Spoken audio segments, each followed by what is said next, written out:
యేసుక్రీస్తు నామంలో ఇప్పుడు వచ్చిన అందరికీ వందనాలు. అలాగే స్టేజ్ మీద ఉన్నటువంటి దైవజనులకు యేసుక్రీస్తు నామంలో వందనాలు.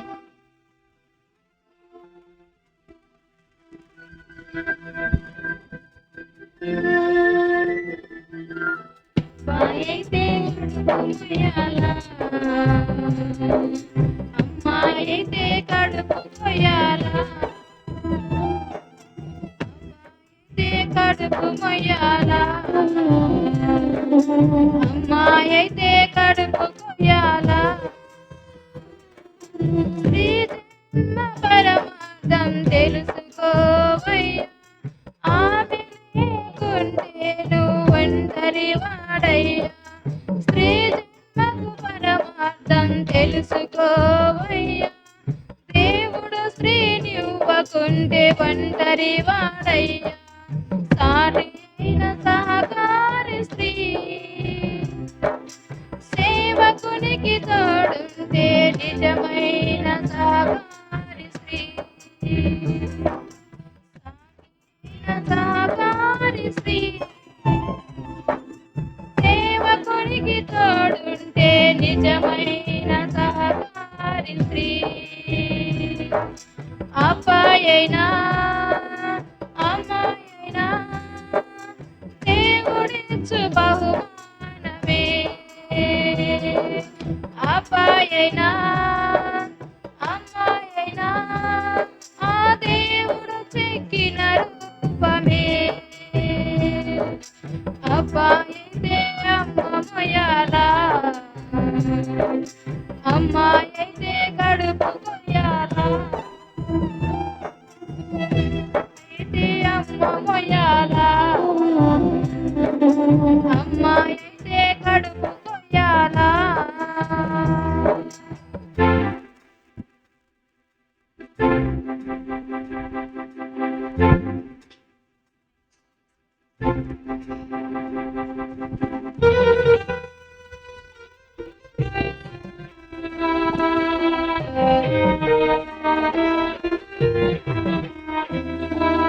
చంపేశావు నీవు, నీవు కన్నది కదా.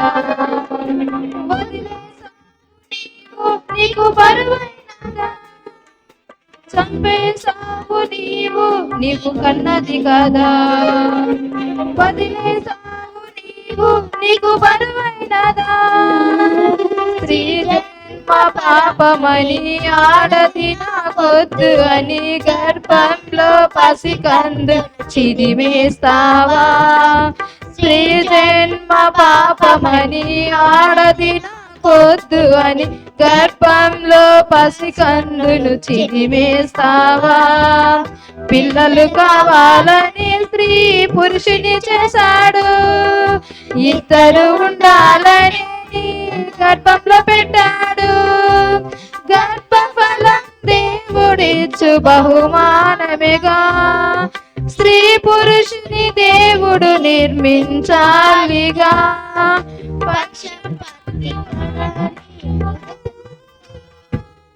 నీలో ఉన్నది స్త్రీ పురుషులే తెలుసుకో. అమ్మాయి వద్ద అబ్బాయి ముద్ద, అబ్బాయితే అమ్మ మొయ్యాలా, అమ్మాయితే కడుపు కొయ్యాలా.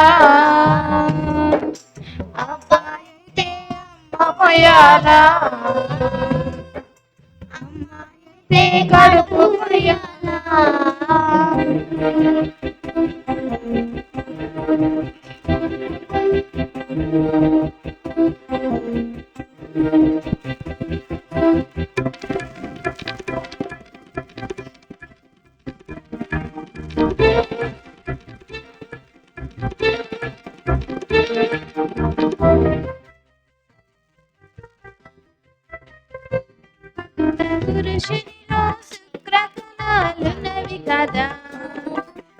స్త్రీలో ఫలదీకరణం చెందాలి కదా, పురుషునిలో శుక్రకణాలున్నది కదా, అవి స్త్రీలో ఫలదీకరణం చెందాలి కదా.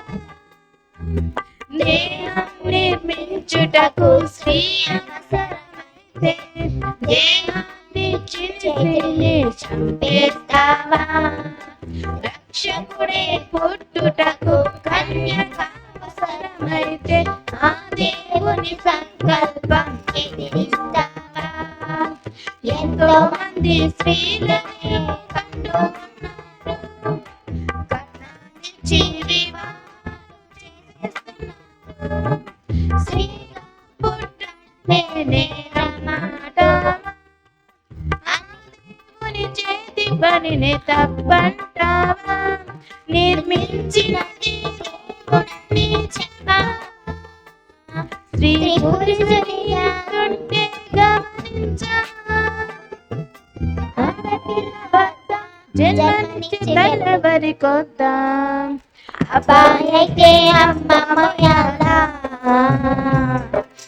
అమ్మాయితే కడుపు కొయ్యాలా, అబ్బాయితే అమ్మ మొయ్యాలా, అమ్మాయితే కడుపు కొయ్యాలా. అందరికీ థ్యాంక్ యూ.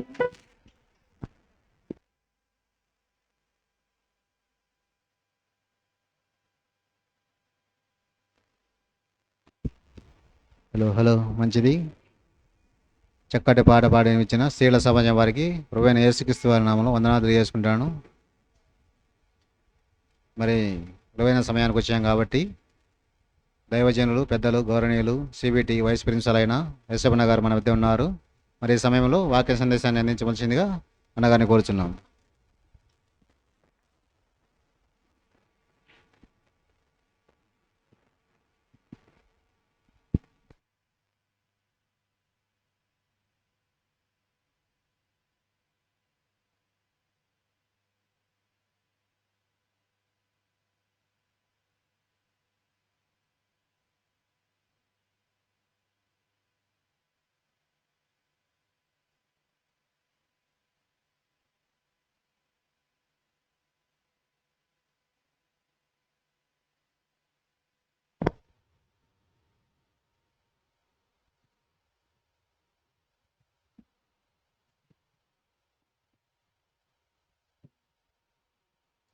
ప్రేమన దేవుని వర్లారా, మరి ఇప్పటి వరకు పాటల ద్వారా, ప్రార్థన ద్వారా, తొలి సందేశం ద్వారా దేవుని సంగతులను తెలుసుకున్నాం. మరి సమయంలో మరికొన్ని మాటలు చదువుకొని వాక్యాన్ని ధ్యానిద్దాం. అందరూ తలలో ఉంచి కళ్ళు మూసుకున్నట్లయితే ప్రార్థన చేసుకుందాం. మహాగణుడా, మహోన్నతుడా, సర్వాధికారి, సర్వసృష్టికర్త, సర్వమును సృజించి ఇందులో మాకు జీవాన్ని, ఊపిరిని దయచేసిన జీవింపచేస్తున్నటువంటి మా ప్రియ పరలోకపు తండ్రి, మీ కృతజ్ఞతలు, స్తుతులు, స్తోత్రములు. ఇప్పటి వరకు తండ్రి ప్రార్థించిన బిడ్డలను, పాటలు పాడిన వారిని, వాక్యం చెప్పిన మీ కుమారుడిని జ్ఞాపకం చేసుకునండి. ఈ పరిచర్యలో భాగంగా తండ్రి మేమందరం కలిసి మీ పని జరిగిస్తూ ఉన్నాం. మాకు మీ సంపూర్ణ సహాయ సహకారాలు అందించండి. ఇంకా భవిష్యత్తులో ఉన్నతంగా మీ కార్యక్రమాలు చేయనట్లు సహాయము చేయమని మా ప్రభువును రక్షకుడైన యేసుక్రీస్తు వారి నామములో ఈ ప్రార్థన మనవులు అడిగి వేడుకొనుచున్నాము తండ్రి, ఆమెన్. ప్రేమణ దేవుని వల్లరా, చేరి వచ్చినటువంటి దేవుని ప్రజలైన మీ అందరికీ మన ప్రభువును రక్షకుడైనటువంటి యేసుక్రీస్తు వారి నామములో శుభములు, వందనాలు. మరి ఈరోజు అంశంగా మరి ఎక్కువగా డిబిటిహెచ్లోనే ఫస్ట్ ఇయర్లో పాఠాలు, ఎందుకంటే ఇంకా ఎగ్జామ్స్ ఒక 2 నెలలు మాత్రమే ఉన్నాయి కనుక ఎక్కువగా ఎగ్జామ్ రాసేవాళ్ళు కూడా అందులోనే ఉన్నారు కనుక D1లో పాఠాలే చెప్తూ ఉన్నాం. డిప్లొమా ఇన్ బైబిల్ థియాలజీ పాఠాలు, లెసన్స్. మరి డిప్లొమా ఇన్ బైబిల్ థియాలజీ కోర్సులో కయ్యేనికి భార్య ఎక్కడి నుండి వచ్చింది? రేపు గురువారం మన కాలేజీకి ఇన్స్పెక్షన్కి వస్తున్నారు. ఇక్కడ చెప్పిన పాఠం, అక్కడ మీరు రాసుకున్న పాఠం ఒకటే ఉండాలి, డేట్ ఒకటే ఉండాలి.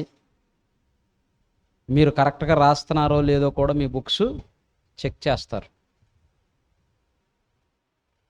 Additional deputy director, national additional deputy director ఇద్దరూ వస్తున్నారు. ఆ రోజు మీరందరూ కూడా ఉండాలి. మీ డైరీలు తీసుకొని మీరు రావాలి. గురువారం బేస్తవారం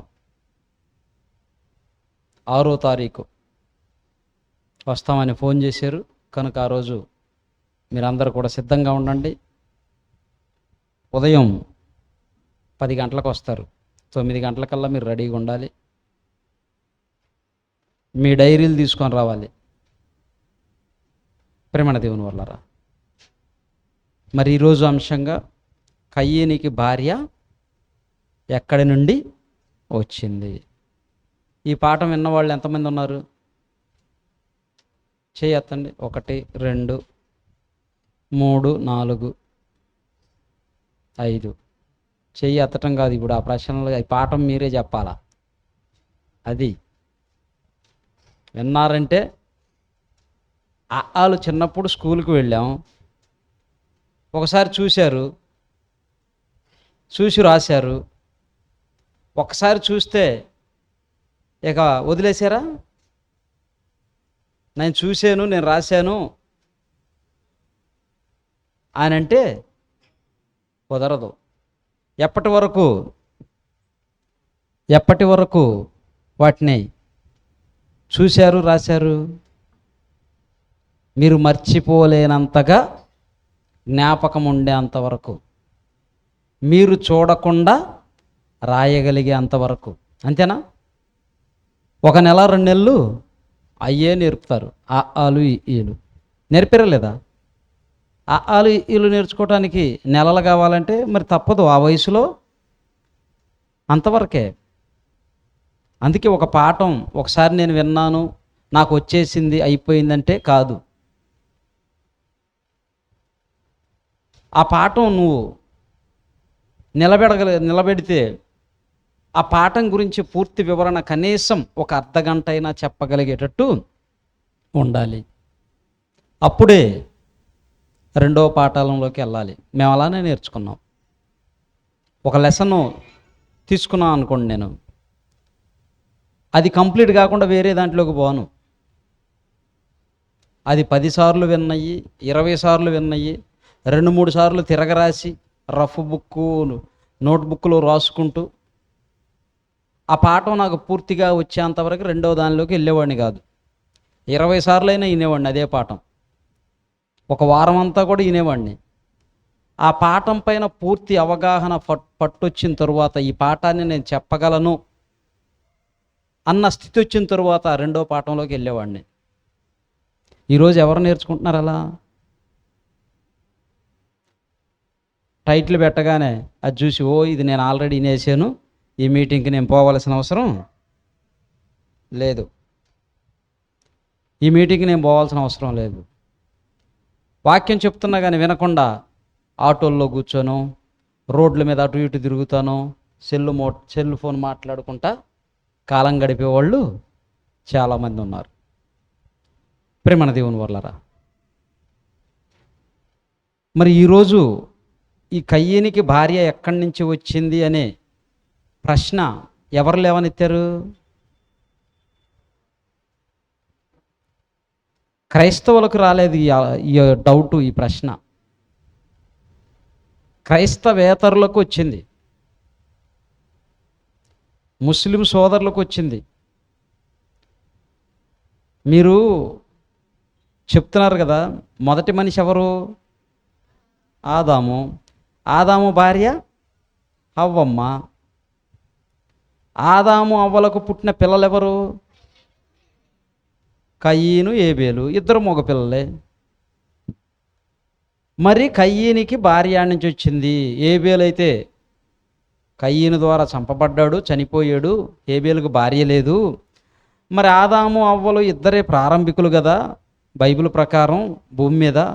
వాళ్ళిద్దరికి పుట్టిన కుమారులు ఇద్దరు కయ్యీను, ఏబేలు. మరి వీళ్ళిద్దరిలో కూడా ఏబేలు చనిపోయాడు, కయ్యీను ఉన్నాడు. కయ్యీనికి భార్య ఎక్కడి నుంచి వచ్చింది చెప్పండి అన్నారు. చాలామందికి ఏమైపోయింది, మనం ఇన్ని రోజులు గమనించలేదు, ఆలోచించలేదు. నిజమే కదా, ఆదాముకి అవ్వకి ఇద్దరు పిల్లలు, వాళ్ళిద్దరిలో ఒక ఆయన చనిపోయాడు, ఒక ఆయన ఉన్నాడు. మరి ఈయనకు భార్య ఎక్కడి నుంచి వచ్చింది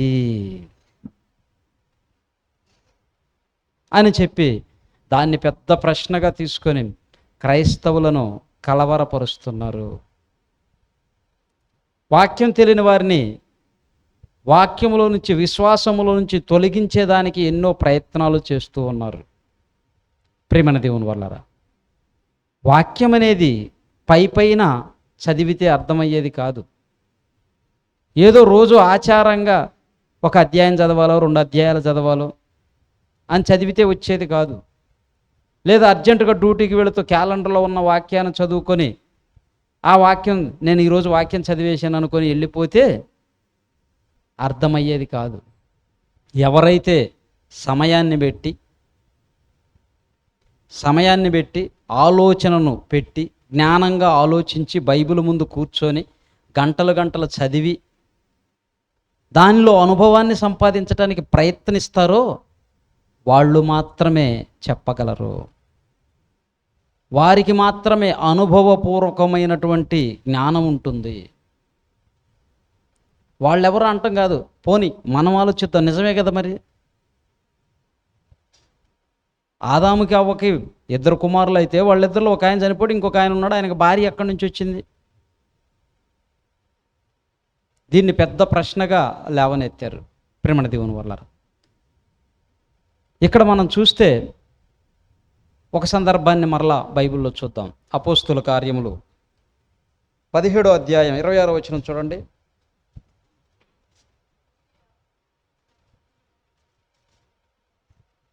అపోస్తుల కార్యములు 17వ అధ్యాయం 26వ వచనం. మరియు యావత్ భూమి మీద కాపురముండుటకు ఆయన ఒకని నుండి ప్రతి జాతి మనుషులను సృష్టించి. ఇక్కడ మనం చూస్తే ఆయన యావత్ భూమి మీద కాపురం ఉన్నటువంటి ప్రతి మానవుణ్ణి ఆయనే సృష్టించాడు. ఎవరి ద్వారా అంటే ఒకని నుండి. ఆ ఒకడెవరు? ఆదాము నుండి. ఇప్పుడు లెక్కల్లో ప్రశ్న వచ్చింది, ఎవరిని అడగాలి? స్కూల్కి వెళ్తున్నారండి, ఎన్నో సబ్జెక్టులు ఉన్నాయి. లెక్కలు, science, social, Telugu, English, Hindi ఉన్నాయా లేవా? ఇప్పుడు లెక్కల్లో ప్రశ్న వచ్చింది, ఎవరిని అడగాలి? లెక్కల మాస్టర్ని అడగాలి. సైన్స్ మాస్టర్ని అడిగితే చెప్తాడా? చెప్పలేడు, చెప్పడు. నన్ను ఎందుకు అడుగుతున్నావురా, అక్కడికి పో అంటాడు. సైన్స్లో ప్రశ్న వస్తే సైన్స్ మాస్టర్నే అడగాలి. లెక్కల్లో ప్రశ్న వస్తే లెక్కల మాస్టర్నే అడగాలి. ఇప్పుడు ప్రశ్న ఎక్కడొచ్చింది? బైబిల్లో వచ్చింది. ఇప్పుడు బైబిల్లో ప్రశ్న వస్తే ఎవరిని అడగాలి? బైబిల్నే అడగాలి. ఇప్పుడు కయ్యీనికి భార్య ఎక్కడి నుంచి వచ్చిందని మనం పరిశోధన చేసుకుంటూ వస్తే ఇక్కడ అపోస్తుల కార్యములు 17:26లో ఏమన్నాడు? ఆయన ఒకని నుండి ప్రతి జాతి మనుషులను సృష్టించి. ఇంకా అయిపోయిందా లేదా? ఇప్పుడు కయ్యీనికి భార్య ఎక్కడి నుంచి వచ్చింది? ఎక్కడి నుంచి వచ్చింది తెలియలేదా? ఒకడి నుంచే కదా. ఒక్కడెవరు? ఆదాము నుంచి. ఆదాము నుంచే వచ్చింది. అదేందండి, ఆదాము నుంచి వస్తే ఎట్లా కయ్యీనికి ఏమవుతుంది? చెల్లెలు అవుతుంది కదా. కయ్యీనికి మరలా ఆదాము కూతుర్నే చేస్తే ఏమవుతుంది? చెల్లెలు అవుతుంది కదా. చెల్లెల్ని పెళ్లి చేసుకోవచ్చా?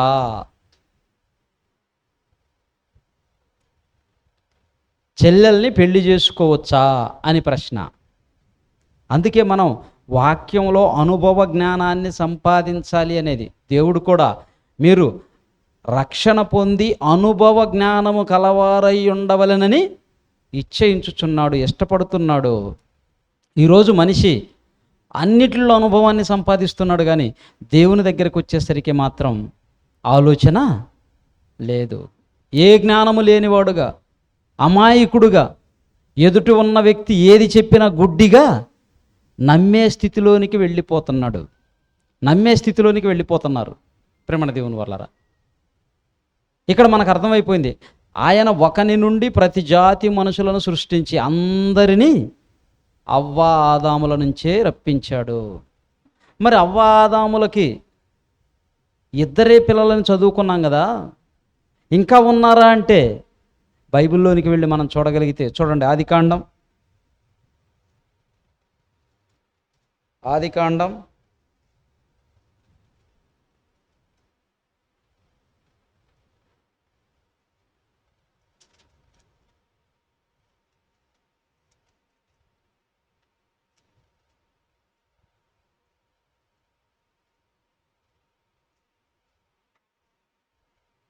5వ అధ్యాయం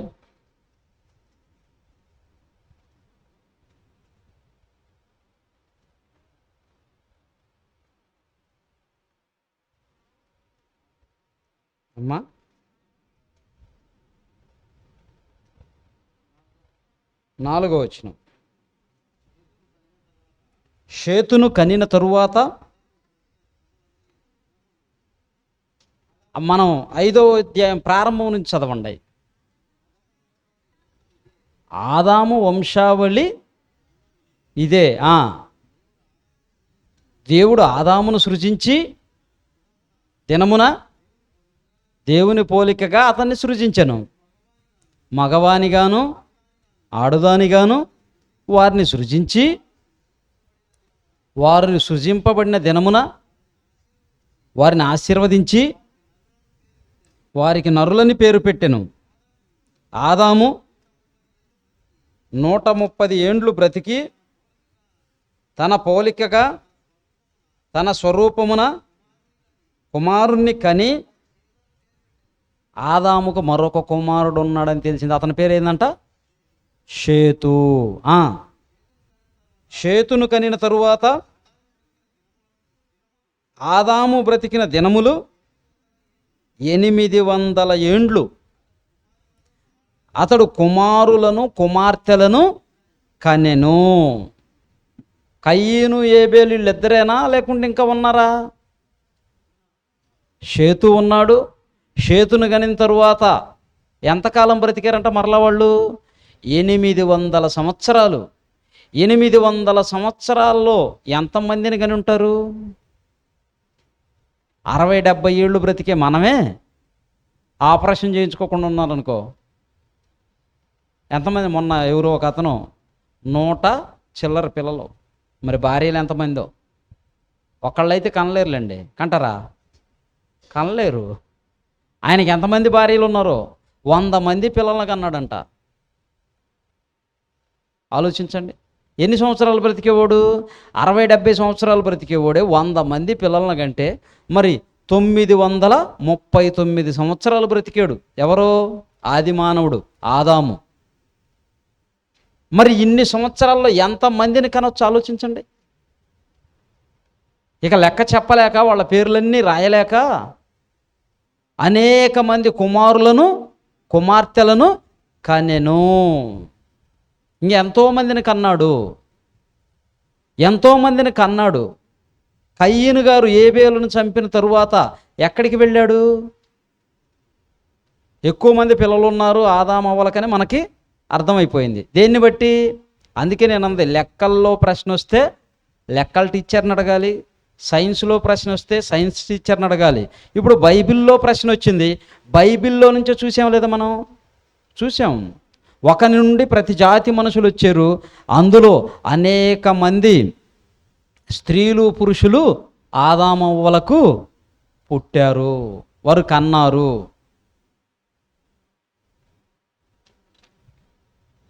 ప్రేమణ దేవుని వల్లరా. అందుకే వాక్యం ఎలా ఉందని ప్రసంగి గారు రాస్తున్నాడా అంటే 7వ అధ్యాయం 24వ వచనం చూడండి. ప్రసంగి గ్రంథం 7వ అధ్యాయం 24వ వచనం. సత్యమైనది దూరముగాను బహులోతుగాను ఉన్నది. వాక్యం ఎలా ఉందంట? సత్యము అంటే వాక్యము. సత్యమందు వీరిని ప్రతిష్ఠ చేయము, నీ వాక్యమే సత్యం. సత్యం అనగా వాక్యం. వాక్యం ఎలా ఉందంట? బహు లోతుగాను దూరముగాను ఉందంట. దాన్ని లోతుగా వెళ్ళి పరిశీలన చేయాలి. పైన చదివితే అర్థమయ్యేది కాదు దేవుని వాక్యం. మనుషులు రాసిన పుస్తకాలే మరొక మనిషి దగ్గరికి వెళ్ళి కూర్చొని నేర్చుకోవలసిన పరిస్థితి వస్తుంటే, దైవ గ్రంథం, దివ్య గ్రంథం, దేవుని బైబిల్, దేవుని గ్రంథం, దేవుని ప్రేమ లేఖ మనకిది. ఇంత మహాజ్ఞాన గ్రంథమైన బైబిల్ని అర్థం చేసుకోవాలంటే ఏదో కాసేపు ఆశామాషగా కూర్చొని చదివితే వచ్చేది కాదు ప్రేమణ దేవుని వర్లారా, కాదు. మరొక మాటను చూద్దాం, చూడండి. ఇప్పుడు బైబిల్లో ఎవరినైనా మనం ప్రశ్న అడుగుదాము, ప్రశ్న అడగండి అంటే ఏం ప్రశ్న అడుగుతారు? మనవాళ్ళు. ఇలాంటి లోతైన అడిగేది బయట వాళ్ళండి. క్రైస్తవుల్ని మీరు ఏదన్నా ప్రశ్న ఉంటే అడగండి అంటే ఎలాంటి ప్రశ్నలు అడుగుతారయ్యా అంటే, యేసుక్రీస్తు జుట్టు పెంచుకున్నాడా, కటింగ్ చేసుకున్నాడా, చెప్పులు వేసుకున్నాడా లేదా, పేతురు ప్యాంట్ వేసుకున్నాడా లేదా? ప్రశ్నలో ఆయన ప్యాంట్ వేసుకుంటే నీకెందుకు, పంచ కట్టుకుంటే నీకెందుకు, లాల్సీ వేసుకుంటే నీకెందుకు, నీకేం ఉపయోగం అది? ఇలాంటి ప్రశ్నలు అడుగుతున్నారు.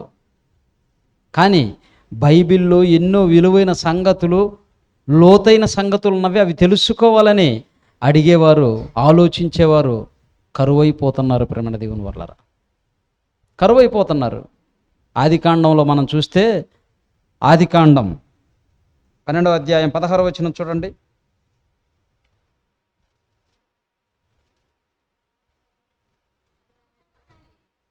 అమ్మా, ఆదికాండం 12వ అధ్యాయం 16వ వచనం.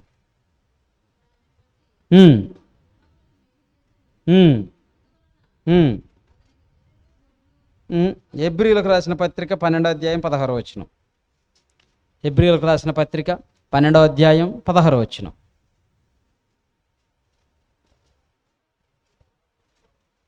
ఒక్క పూట కూటి కొరకు తన జ్యేష్ఠత్వపు హక్కును అమ్మివేసిన ఏశావు వంటి భ్రష్టుడైనను వ్యభిచారి అయినను, ఇక చూడండి ఏమంటున్నాడు. ఏశావు ఏం చేశాడంట? ఒక్క పూట కూటి కొరకు. నీకు ఇప్పుడు మంచి బిర్యానీ కావాలా, ఆంధ్రప్రదేశ్కి ముఖ్యమంత్రిగా ఉంటావా అంటే ఏది కోరుకుంటాం? బాగా ఆకలేస్తుందండి, ఈరోజు కాదు రేపు పెడతాము, నీకు బిర్యానీ ప్యాకెట్ కావాలా, ఇండియాకి ప్రెసిడెంట్ పదవి కావాలంటే ఏది కోరుకుంటాం? ఏమ్మా, ఏది కోరుకుంటారు? చిన్న నువ్వేది కోరుకుంటావు? ప్రెసిడెంటే. తెలివైనడు కదా, తెలివైనడు కనుక ప్రెసిడెంట్ పదవి కోరుకున్నాడు. బిర్యానీ కోరుకుంటే ఆ పూట ఆకలి తీరిద్ది, మళ్ళా మరుసటి పూటకి ఆకలి అవుతుంది, మళ్ళీ మరుసటి రోజు వస్తుందా బిర్యానీ? ఒకరోజు అవకాశం. అదే ప్రెసిడెంట్ పదవిని కోరుకున్నాడు అనుకో, రోజు బిర్యానీ తినొచ్చు. అబ్బా, నీ అంత లక్కి ఎవరికి లేదు తమ్ముడు, వెరీ గుడ్ పర్సన్. తెలివైనోడు చేసే పని అది, తెలివైనోడు చేసే పని. ఏశావు ఎలాంటి వాడయ్యా అంటే, ఆ ప్రెసిడెంట్ పదవి ఏమో దాని సంగతి నాకెందుకు, ఇప్పుడు నాకు ప్రాణం పోతుంది, ముందు నాకు నీ ముందున్న ఆ చిక్కుడుగాయల కూర, ఎర్ర ఎర్రగా ఉన్నాయి ఆ చిక్కుడుగాయల కూర కోరుకున్నాడు. ప్రెసిడెంట్ పదవి కంటే విలువైందా కాదా జ్యేష్ఠత్వం? దేవుని దగ్గర నుంచి వచ్చేది. ప్రెసిడెంట్ పదవి కంటే విలువైన జ్యేష్ఠత్వాన్ని వదులుకొని ఒక్క పూట కూటి కొరకు భ్రష్టుడుగా మారిపోయాడు. అలాంటి స్థితిలో మనం ఉండకూడదు ప్రేమణ దేవుని వల్ల, అలాంటి స్థితిలో ఉండకూడదు. ఇంతకీ మన పాఠంలో మనం చూస్తే చూడండి, ఆదికాండము 4వ అధ్యాయం 16వ వచనం, ఆదికాండము 4వ అధ్యాయం 11వ వచనం, 16వ వచనం. అప్పుడు కయీను యెహోవా సన్నిధి నుండి బయలుదేరి వెళ్ళి ఏదేనుకు తూర్పు దిక్కున నోదు దేశములో కాపురముండెను. ఇక్కడ సందర్భం ఏంటంటే ఆదామవ్వలో ఏదేని తోటలో నుంచి గెంటి వేయబడ్డారు. గెంటి వేయబడిన తరువాత కయ్యీను ఏబేలు పుట్టారు. పుట్టిన తరువాత కయ్యీను దేవునికి అర్పణ ఇచ్చాడు. ఏబేలు కూడా అర్పణ తీసుకొచ్చాడు. ఏబేలు అర్పణ స్వీకరింపబడింది, కయ్యీను అర్పణ తృణీకరింపబడింది. అందుకు వ్యసనపడి కయ్యీను ఏం చేశాడు? ఏబేలు మీద పడి ఏబేలును కొట్టి చంపాడు. చంపిన తరువాత దేవుడు అతన్ని శపించాడు. నువ్వు దేశదిమ్మెరివై తిరుగుతావన్నాడు. ఆ ఏదేను తోట నుంచి వాళ్ళ తల్లిదండ్రులు ఎలా గెంటివేయబడ్డారో అతనున్న ప్రాంతం నుంచి అతను గెంటివేయబడ్డాడు. ఒక ముద్ర వేసి మరీ పంపించాడు. దొంగ అన్నట్లుగా ఇంతకుముందు పూర్వకాలం ఏదన్నా తప్పు చేశారనుకోండి, ఆ దొంగను పోషించటం, జైల్లో పెట్టారనుకోండి వరకు ఉంటుందా ఒక మనిషిని? అడిగి బట్టలు కావాలి, నీళ్లు కావాలి, అన్నం కావాలి, ఇవన్నీ ఇవ్వాలి. ఇవన్నీ ఇవ్వాలంటే ఖర్చుతో కూడుకుందా కాదా? ఖర్చుతో కూడుకున్న పని. కనుక పూర్వం ఏం చేసేవాళ్ళు అంటే, ఎవరైనా ఒకడు దొంగతనం చేసాడు అనుకో, వాడికి ఒక గుర్తేసేవాళ్ళు. అది ఎక్కడ? అందరికి కనపడేటట్లుగా ఒక గుర్తేసేవాళ్ళు. ఆ గుర్తేస్తే వాడు ఎటు పోయినా కానీ, ఎవరు చూసినా కానీ ఎలా చూస్తారండి? ఈడు దొంగ, అందుకే వీడికి ముద్ర పడింది అని గుర్తు పెట్టుకుంటారు. వాడు వస్తుంటే జాగ్రత్తగా ఉంటారు, వాడు ఏమి నూకిపోతాడా అని. ఆ గుర్తు చూసుకున్నప్పుడల్లా వాడికి చిన్నతనంగా ఉంటుందా లేదా? అలానే కయ్యీనుకు కూడా ఒక గుర్తేసాడు. ఇంకా పెద్ద పెద్ద నేరాలు చేశారు అనుకోండి, చిన్న చిన్నవి చేస్తే ఒక గుర్తేసి వదిలిపెడతారు పూర్వం రాజుల కాలంలో. అదే ఇంకా పెద్ద పెద్ద నేరాలు చేశారు అనుకోండి, ఒక చెయ్యి తీసేస్తారు. వీడికి చెయ్యి లేదు అంటే వీడేదో భయంకరమైన నేరం చేశాడు. ఒక కాలు తీసేస్తారు. ఇక వాడిని పోషించడం ఎందుకు, మనం ఊరికే మన గవర్నమెంట్ ఖజానా దండగని అలా చేసేవాళ్ళు. ఇక్కడ కయ్యీను కూడా ఒక గుర్తేసి దేశదిమ్మరిగా పంపించాడు. అక్కడి నుంచి బయటకు వచ్చిన కయ్యీను ఎక్కడికి వెళ్ళాడంట? నోదు దేశములో, ఏదేనుకు తూర్పు దిక్కున నోదు దేశములో కాపురమున్నాడు. ఇక్కడ పట్టుకున్నారు. సరే, అది చెప్పారండి.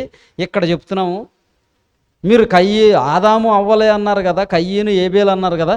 ఇక్కడ కయ్యీను ఎక్కడి నుంచి? ఏదేను తోట బయట నుంచి తూర్పు దిక్కుకు వెళ్ళి నోదు దేశంలో కాపురం ఉన్నాడని ఉంది. భూమి మీద ఉంది వీళ్ళు ముగ్గురే. అయితే నోదు దేశం అని అక్కడ దేశం ఎక్కడది? అక్కడ ప్రజలు ఆడున్నారు. అక్కడికి వెళ్ళి కాపురం ఎట్లా ఉన్నాడు? ఇది ప్రశ్నే కదా, అవునా కదా? ప్రశ్నే. అక్కడికి వెళ్ళి ఎలా కాపురం ఉన్నాడు? ఆడ మనుషులు ఉన్నారు, ఆడ దేశం ఉంది కనుక వీళ్ళే కాదు ఇంకా ప్రజలు ఉన్నారు. బైబిల్ తప్పు. ఏం చెప్తాం? మెయ్యిపోయి మెడకు చుట్టుకుందంట, కాలుకు చుట్టుకున్న పాము కర్వక మానలేదంట. అట్లానే ఉంది కదా, ఇరక్కపోయినట్టు ఉంది కదా. కానీ బైబిల్లో ఎప్పుడూ తప్పులు ఉండవు.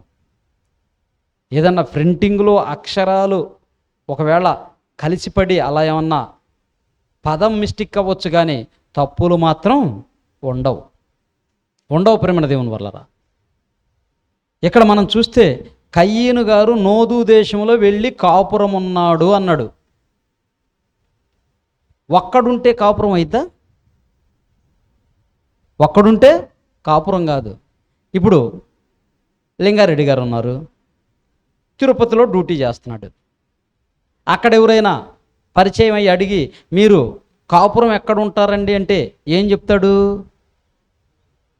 పులివెందల. ఎందుకు? భార్య పిల్లలు పులివెందల్లో ఉన్నారు. వాస్తవానికి ఆయనది ఎక్కడ? దొరకొట్టాల, ఆళ్లగడ్డ దగ్గర. అక్కడి నుంచి ఇక్కడికి కాపురం ఉండటానికి వచ్చాడా లేదా? వచ్చాడు. కాపురం ఉండటానికి వచ్చేటప్పుడు ఒక్కడొచ్చాడా? భార్య పిల్లలను తీసుకొని వచ్చాడా? భార్య పిల్లలను తీసుకొని వచ్చాడు. ఇప్పుడు ఏడు నుంచి కయ్యను వెళ్ళాడు, ఏదేనుకు తూర్పు దిక్కు నుంచి. ఒక్కడు వెళ్ళాడా కాపురం పెట్టడానికి? లేకపోతే వెంట కూడా భార్య కూడా ఉన్నట్లా? కాపురం అంటే భార్య కూడా ఉన్నట్టు. అంటే అక్కడే కొన్ని సంవత్సరాల కాలం ఉన్నారు. 930 సంవత్సరాలు బ్రతికిన 39 సంవత్సరాలు బ్రతికిన ఆదాము అవ్వలు ఉన్నారు. ఆరికి పుట్టిన పిల్లలు అనేక మంది అక్కడే ఉన్నారు. ఒక 20 సంవత్సరాలకి స్త్రీకి పెళ్లి చేయవచ్చా లేదా? చేసుకోవచ్చు. అక్కడ ఆదాము అవ్వలకు పుట్టిన వారిలోనే ఒకరిని వివాహం చేసుకుని అక్కడ నోదు దేశంలోనికి వెళ్ళి కాపురం ఉన్నాడు.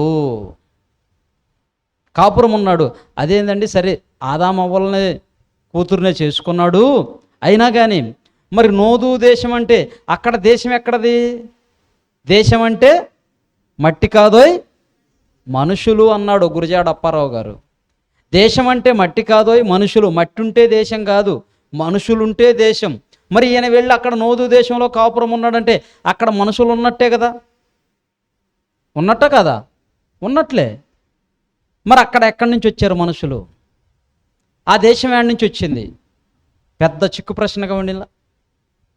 అర్థమైనట్టే ఉంటుంది, మరలా ప్రశ్న వస్తూనే ఉంటుంది.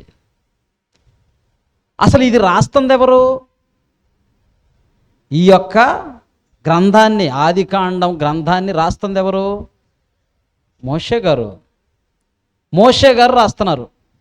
మోషే గారు రాసే కాలానికి అక్కడ నోదు దేశం ఉందా లేదా? కయ్యను వెళ్ళి కాపురం ఉన్న స్థలం మోషే గారు రాసే కాలానికి ఏ ప్రాంతంగా ఉందయ్యా అంటే నోదు దేశంగా పిలువబడుతుంది. బాగా అర్థం చేసుకోవాలి మీరు. కయ్యను ఇక్కడి నుంచి వెళ్ళి అక్కడ నివాసం ఉన్నాడు. కయ్యను వెళ్ళేటప్పటికి ఆడ దేశం లేదు. కయ్యను వెళ్ళేటప్పటికి అప్పుడు ప్రజలు లేరు. కయ్యను వెళ్ళి నివాసం ఉన్న ప్రాంతం మోషే గారి కాలానికి జనాలతో నింపబడి అది నోదు దేశంగా పిలువబడుతుంది. అందుకే మోషే గారు రాసేటప్పుడు నోదు దేశంలో కాపురం ఉన్నాడు అని రాశాడు. అంతేగాని కయ్యను గారు వెళ్ళినప్పటికీ అక్కడ దేశము లేదు, ప్రజలు లేరు.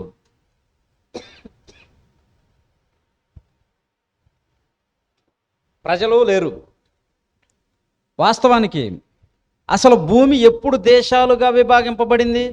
ప్రపంచంలో ఏ గ్రంథాన్నైనా అడగండి, ఏ హిస్టారికల్ చరిత్రకారున్నైనా అడగండి, చెప్పలేరు. బైబిల్ చెప్తుంది. ఎప్పుడు దేశాలుగా విభాగింపబడింది భూమి అంటే చూడండి, అదే ఆదికాండం 10వ అధ్యాయం 25వ వచనం. ఆదికాండం 10వ అధ్యాయం 25వ వచనం. అమ్మా, ఏబేరుకు 2 కుమారులు పుట్టిరి, వారిలో ఒకని పేరు పెలెగు. ఎలయనగా అతని దినములలో భూమి దేశాలుగా విభాగింపబడింది. వాటి వండర్ఫుల్ బైబిల్ అండి. ఎంత జ్ఞానయుక్తమైందండి, ఎంత ఆలోచన చేయించి రాయించాడండి దేవుడు. భూమి ఎప్పుడు దేశాలుగా విభాగింపబడిందయ్యా అంటే పెలెగు దినములలో. అంటే కయ్యను గారి దినాలకు దేశం ఇంకా లేదు. కయ్యను గారి కాలానికి భూభాగాలు విభాగింపబడలేదు. ఎప్పుడు విభాగింపబడ్డాయి అంటే పెలెగు కాలంలో భూమి దేశాలుగా విభాగింపబడింది ప్రజలు విస్తరించిన తరువాత.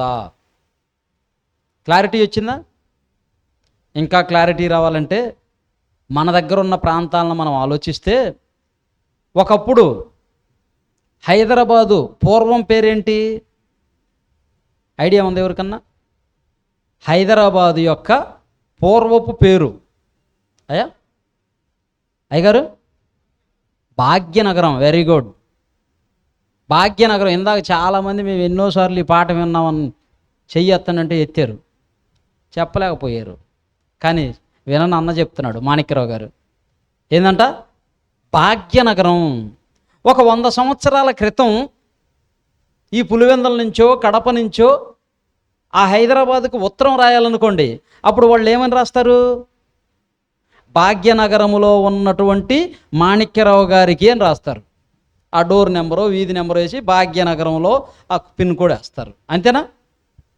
అప్పుడు వాళ్ళు రాయటమే తప్ప. ఇప్పుడు మనం ఆ లెటర్ చదివి ఇదేంది, అది హైదరాబాద్ అయితే భాగ్యనగరం అని రాశాడు, తప్పు అన్నాం అనుకో, ఏమంటారు? పిచ్చోడా తిక్కలోడా, ఇప్పుడు రాది హైదరాబాదు, అంతకుముందు దాని పేరు భాగ్యనగరం. ఒకప్పుడు రాజమండ్రి, ఈరోజు రాజమహేంద్ర వరం, పేరు మారిపోయింది. ఒకప్పుడు విశాఖపట్నం, ఇప్పుడు వైజాగ్. ఒకప్పుడు మద్రాస్, అంతకుముందు మెడ్రాస్, ఆ తరువాత మద్రాస్, ఇప్పుడు చెన్నై. ఇలా బెంగళూరు పేరు మారింది, ఎన్నో, కలకత్తా పేరు మారింది. అంటే మోషే గారు రాసే కాలానికి అక్కడ దేశం లేదు, కానీ కయ్యను గారు వెళ్ళి కాపురం ఉన్న సమయానికి ఆడ దేశం లేదు, కానీ మోషే గారు రాసే కాలానికి మాత్రం అక్కడ నోదు దేశం ఉంది. అందుకే నోదు దేశం అని మెన్షన్ చేశాడు ఏరియాని. ఇప్పుడు ఉత్తరం రాయాలనుకో హైదరాబాద్ అని రాస్తాం. హైదరాబాదులో ఉన్నటువంటి దేవకుమార్ గారికి, దేవకుమారు సన్నాఫు, డోర్ నెంబరు, వీధి నెంబరు, అడ్రస్సు హైదరాబాద్. అది కుక్కటపల్లె, మియాపూర, లింగంపల్లె, బాలనగర, సికింద్రాబాద, ఏదైతే అది అప్పటికి అది రైటు, ఇప్పటికి ఇది రైటు. ఈ రెండిట్లో ఏది రైటు ఏది తప్పు అంటే రెండూ తప్పు కాదు, రెండూ రైటే. ఈ వివరణ రాక, ఇవన్నీ బైబిల్లో చదవక, బైబిల్ని ఎలాగైనా తప్పులు పట్టాలని చెప్పి ఎంతోమంది కంకణం కట్టుకున్నారు. మరి ఇంతమంది, ఇద్దరిలో నుంచి ఇన్ని కోట్ల మంది ప్రపంచ జనాభా రాగలరంటే రాగలరు. దేవుడు చెప్పాడు కీర్తన గ్రంథం 126 అధ్యాయం 5వ వచనం. కీర్తన గ్రంథం 126 అధ్యాయం 5వ వచనం. కన్నీళ్లు విడుచుచూ విత్తువాడు సంతోషగానముతో పంట కోసెదరు. ఏందంట? ఇంకా పిడికెడు విత్తనములు చేతబట్టుకొని విత్తువాడు సంతోషగానము చేయుచు పనలు మోసుకొని వచ్చును. ఒక విత్తనం వేసామనుకోండి, వరి నాటేటప్పుడు వరి మాగాణి వేయాలి, ఒడ్లు పండించాలి. ఎన్ని చల్లుతారు? ఒక అర బస్తా, ఒక బస్తా చల్లుతారు. ఒక బస్తా చల్లితే ఎన్ని బస్తాలు వస్తాయి? 50 బస్తాలు రావచ్చు, 60 బస్తాలు రావచ్చు, పండిన పంటను బట్టి. వెళ్ళింది కొంచెమే, తీసుకొని వెళ్ళింది, కానీ పంట వచ్చింది కోటాను కోట్లు, ఎన్నో రెట్లు. ఒక విత్తనం నుంచి అనేక విత్తనాలను రప్పించగలడు. నా దగ్గర ఒక మామిడి విత్తనం ఉందండి. ఒక మామిడి విత్తనాన్ని భూమిలో వేసాను అనుకో, ఎన్ని చెట్లు వస్తాయి అయ్యా? ఒక చెట్టు వస్తుంది. ఒక విత్తనం వేసాను, ఒక చెట్టు వచ్చింది. ఆ ఒక చెట్టుకి ఎన్ని కాయలు వస్తాయి? సంవత్సరానికి ఒక కాపు కాసింది అనుకో, ఒక కాపుకి ఎన్ని కాయలు వస్తాయి? ఒక చెట్టుకి ఒక 100 అనుకుందాం, ఎక్కువ వద్దులే. కోటాను కోట్లు పూసినా కాయలు మాత్రం 100ల్లో వస్తాయి. ఒక 100 కాయలు అనుకున్నాం. ఈ 100 కాయలు ఒక సంవత్సరానికి నాకు వచ్చాయి. ఈ 100 కాయలు తీసుకొని వెళ్ళి మరలా ఈ 100 విత్తనాలు, మామిడి విత్తనాలు భూమిలో నాటేననుకో, ఎన్ని చెట్లు వస్తాయి? 100 చెట్లు వస్తాయి. ఒక విత్తనం నాటేను, 100 విత్తనాలు వచ్చాయి. ఒక సంవత్సరంతోనే పంట ఆగిపోతుంది? అది ఆగిపోదు. కొన్ని సంవత్సరాల కాలం పండుతూనే ఉంటుంది. సంవత్సరం. ఒక పంటకి 100 విత్తనాలు వస్తే ఆ 100 నాటితే ఒక్కొక్క దానికి 100 వచ్చాయి. అప్పుడు ఎన్ని అవుతాయి? అప్పుడు ఎన్ని అవుతాయి? 100 ఎంతయా తెలీదా? 10,000 అంతే కదా. ఒక 100 విత్తనాలు నాటితే 10,000 విత్తనాలు వచ్చాయి. 10,000 విత్తనాలు వచ్చాయి. ఆ 10,000 విత్తనాలు ఒకసారి నాటాననుకో, ఎంత వస్తాయి? 10,000 ఇంటూ 100 ఎంత? నన్ను చెప్పమంటారా? మీరు కొట్టుకోవాలా, సెల్లు తీసి కొట్టుకోవాలా.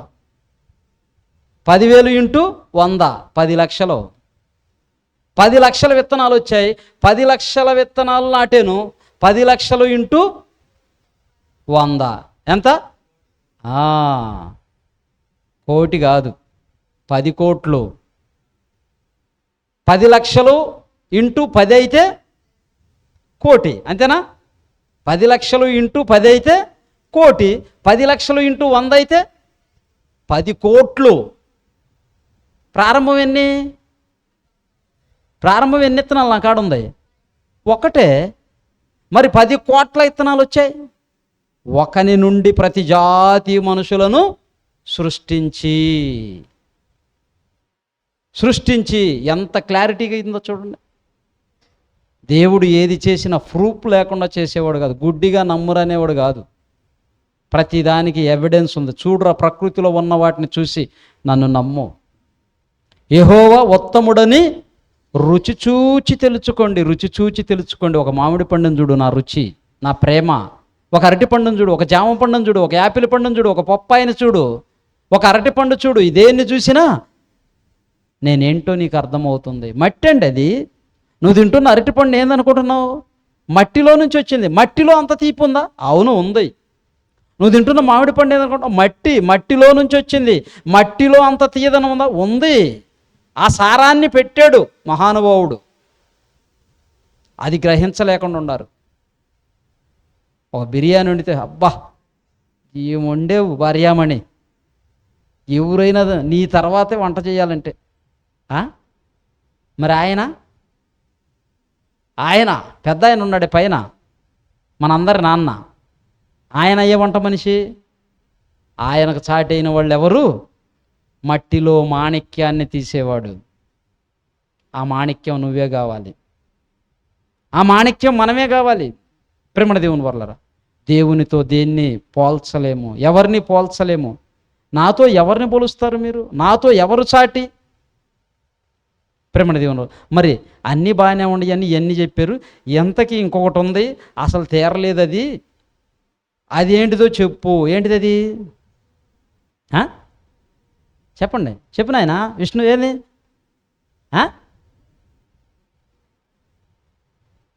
కయ్యనికి భార్య ఎక్కడొచ్చిందో తెలిసిపోయింది. ఎక్కడి నుంచి వచ్చింది? అది చందు చెప్తున్నాడు, చెల్లిని చేసుకున్నాడు.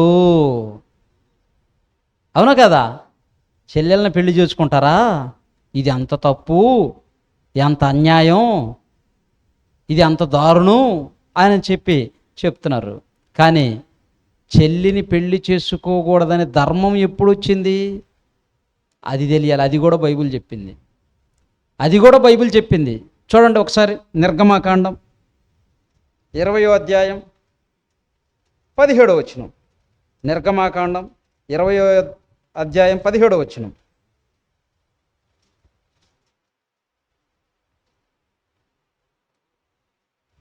నిర్గమాకాండం 20వ అధ్యాయం 17వ వచనం. నీ పొరుగువానిది ఆశింపకూడదు, నీ పొరుగువాని భార్యనైనను దాసినైనను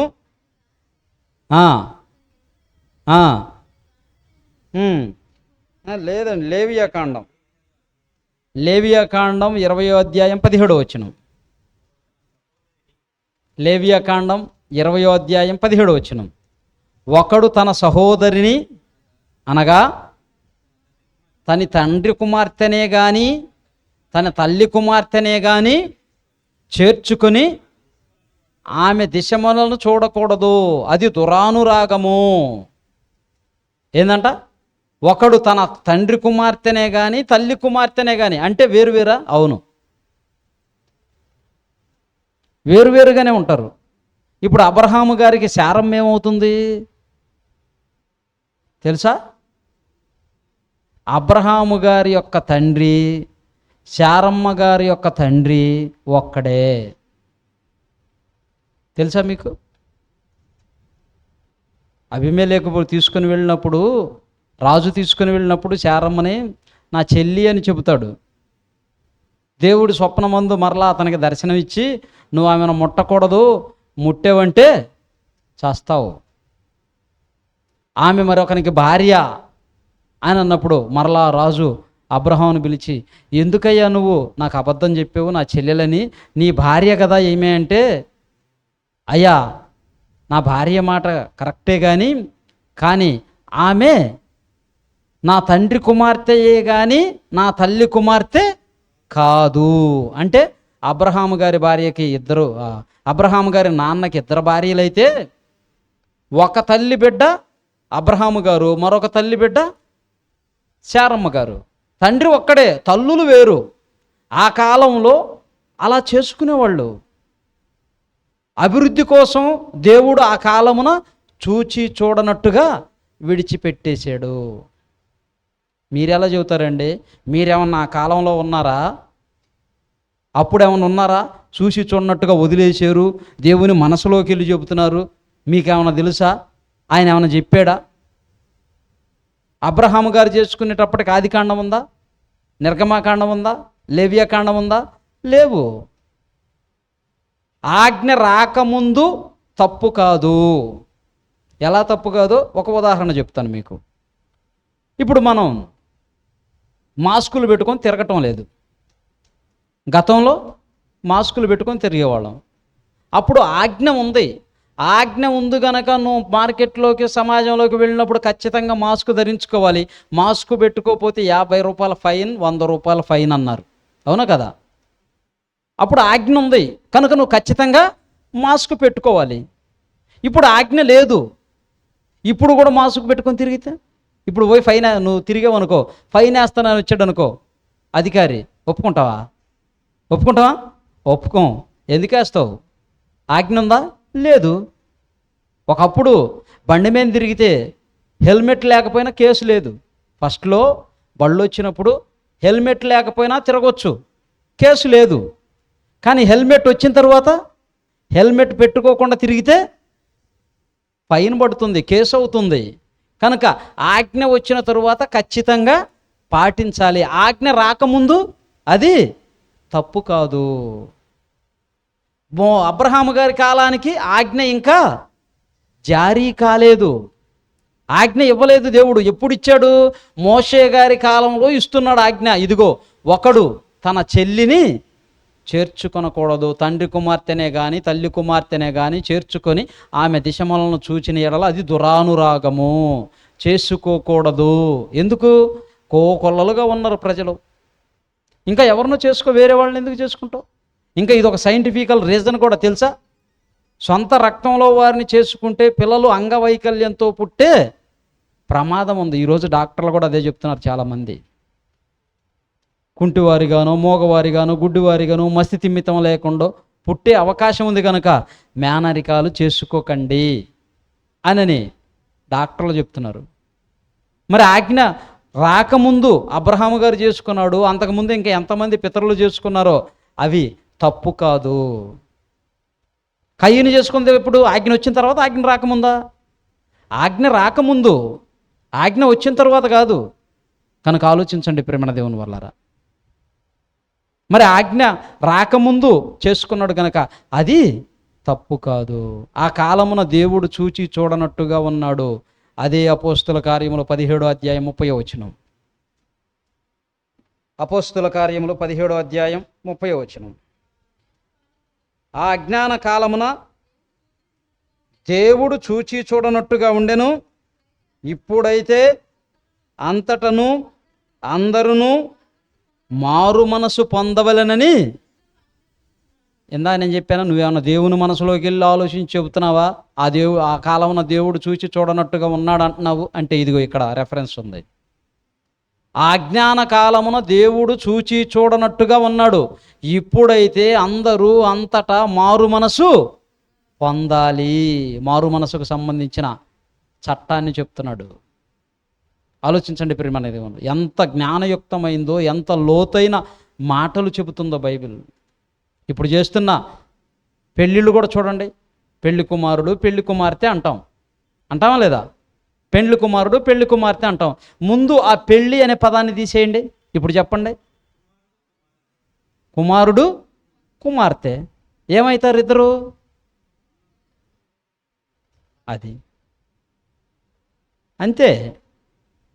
దీనికి వాడు ఏదో పెద్ద జ్ఞానిలాగా ఏదేదో చేసినట్టుగా బైబిల్ అంతా అవపోసన బట్టి నేర్చుకున్నట్టుగా ఇలాంటి చిన్న ప్రశ్నలు తీసుకొని వచ్చి పెద్ద చిక్కుముడులుగా చూపిస్తూ ఉన్నారు. ఈజీగా తెగిపోయిందా లేదా? ఈజీగా అర్థమైందా లేదా? బైబిల్ చదివే విధానం, అర్థం చేసుకునే విధానం రావాలి. అందుకే చివరి మాటను చూసుకుందాం. యెషయా గ్రంథం 55వ అధ్యాయం 8వ వచనం. యెషయా గ్రంథం 55వ అధ్యాయం 8వ వచనం. నా తలంపులు మీ తలంపుల వంటివి కావు, మీ త్రోవలు నా త్రోవల వంటివి కావు. మనుషుల ఆలోచనలు వేరు, దేవుని ఆలోచన వేరు. దేవుని మార్గాలు వేరు, మనుషుల మార్గం వేరు. ఆలోచించండి ప్రేమణ దేవుని వల్ల. నీకు తెలిసిందే జ్ఞానం అని, నీకు తెలిసిందే సత్యం అనుకొని గుడ్డిగా బ్రతుకుతున్న సోదరుడా, సోదరి, ఎవరైతే ఈ మెసేజ్ వింటారో భవిష్యత్తులో కానీ ఇప్పుడు కానీ లైవ్లో కానీ మీరు చక్కగా దేవుని మాటలు నేర్చుకొని దేవునికి లోబడి జీవిస్తే పరలోకం దక్కుతుంది. అజ్ఞానంగా, అవివేకంగా అదేంటి ఇదేంటి అని చెప్పి లేనిపోయినవన్నీ మనసులో పెట్టుకొని దేవుణ్ణి అనుమానిస్తూ బైబిల్ని నిందిస్తూ బ్రతికితే నీ జీవితం అగమ్య గోచరం కాబోతుంది. కనుక మంచి మనసుతో బైబిల్లో ఉన్న దేవుని మాటలను స్వీకరించి దేవుని కోసం బ్రతకటానికి ప్రయత్నించండి. దొంగ చనిపోతాడు, దొంగతనం చనిపోదు. దొంగ చనిపోతాడు, దొంగతనం చనిపోదు.